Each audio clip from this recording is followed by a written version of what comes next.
Hello friends, எல்லோரும் எப்படி இருக்கீங்க? எல்லோரும் நல்லா இருக்கணும்னு நான் கடவுள்கிட்ட வேண்டிக்கிறேன். இன்றைக்கி நம்ம சேனலில் ஒரு சூப்பரான பிரேக்ஃபாஸ்ட் ரெசிபி தாங்க பார்க்க போகிறோம். ஒரு அவலக்கி வச்சு ஒரு 10 மினிட்ஸ்க்குள்ளே ஒரு பிரேக்ஃபாஸ்ட் எப்படி செய்யலான்றதை பார்க்கலாம்.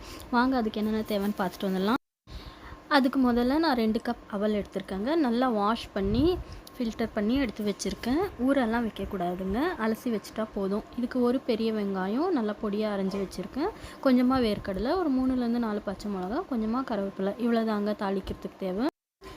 இப்போ ஒரு கடாய் வச்சுக்கோங்க. கடாய் நல்லா ஹீட் ஆனதும் ஆயில் சேர்த்துக்கோங்க. நம்ம அவல் எவ்வளோ எடுத்து வச்சுருக்கோமோ அதுக்கு தகுந்த மாதிரி ஆயில் தேவையான அளவு சேர்த்துக்கோங்க. ஆயில் நல்லா ஹீட் ஆனதும் கொஞ்சமாக கடுகு பொரிஞ்சு வந்ததும் எடுத்து வச்சுருக்க வேர்க்கடலையை சேர்த்து ஸ்டவ்வை லோ ஃப்ளேமில் வச்சுட்டு நல்லா அதை ரோஸ்ட் பண்ணுங்கள். நல்லா கோல்டன் கலராக ஆகிற வரைக்கும், ப்ரௌனிஷாக ஆகிற வரைக்கும் நல்லா ஃப்ரை பண்ணுங்கள். அப்போ தான் சாப்பிடும்போது நல்லா கிறிஸ்பியாக இருக்கும். இப்போ பாருங்கள், கலர் நல்லா சேஞ்ச் ஆகிடுச்சு. இப்போ நம்ம இதில் எடுத்து வச்சுருக்க ஆனியன், பச்சை மிளகா, கருவேப்பிலை 3ம் சேர்த்து நல்லா கலந்து விட்டுக்கலாம். எல்லாமே ஒரு மிக்ஸ் பண்ணிவிட்டு இப்போ இது கூட கொஞ்சமாக மஞ்சத்தூள், நம்ம அவளுக்கு ஏற்ற மாதிரி உப்பு, தேவையான அளவு உப்பு சேர்த்துட்டு நல்லா கலந்து விட்டுக்கோங்க. ஆனியன் நல்லா கலர் சேஞ்ச் ஆகிற வரைக்கும் நல்லா வதக்கி விடுங்க. ஒரு 5 மினிட்ஸ் அளவு நல்லா வதக்குனா போதுங்க. பாருங்கள், இப்போ நல்லா அப்படியே கலர் சேஞ்ச் ஆகிட்டே வருது.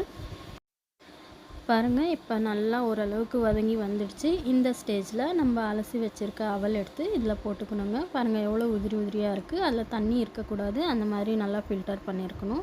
அவ்வளோதாங்க. இப்போ எல்லாமே சேர்த்து நல்லா கலந்து விட்டுட்டு லாஸ்ட்டில் ஒரு 1/2 லெமன் பிழிஞ்சு விட்டுட்டு சூடாக கலரி விட்டிங்கன்னா சூப்பரான அவல் சித்ரான்னா ரெடி.